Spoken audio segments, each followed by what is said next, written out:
5 ans en National 1 et ensuite j'ai fait le choix de repasser assistant pour voilà, continuer d'apprendre, de voir certaines choses et d'être au contact de coach. Vraiment le premier aspect c'est d'apprendre et c'est pour ça que j'ai fait ce choix-là, donc il y a 5 ans.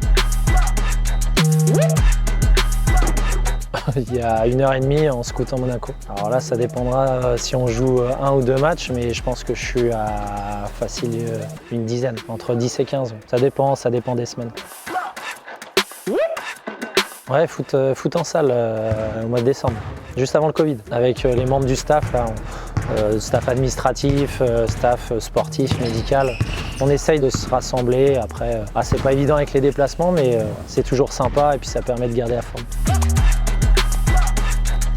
Un bon livre, celui que je suis en train de lire en ce moment sur Steve Kerr, autobiographie du coach de Golden State. Tout ce que je lis, c'est vraiment sensiblement la même chose, c'est-à-dire autobiographie de coach sportif, mais par contre, pas forcément basket. Là, je vous ai donné un exemple basket, mais ça peut être n'importe quel sport. Suivant les bouquins, je me fais pas mal de fiches de lecture.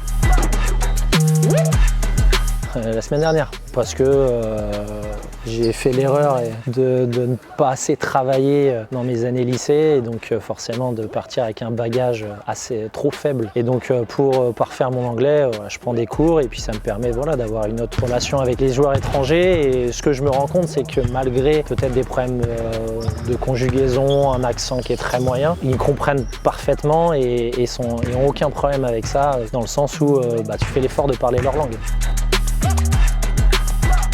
Franchement, cette année, après la victoire contre le CSK, qui était vraiment un très bon match où on est devant au début, ils reviennent, ils repassent devant, on repasse devant à la fin. Et franchement, on a fait vraiment preuve d'unité et c'était vraiment une super victoire, salle pleine. Et c'était vraiment un bon moment. Chevan Shield de Milan. En tout cas, c'est un joueur, un profil que j'apprécie et que j'aime bien.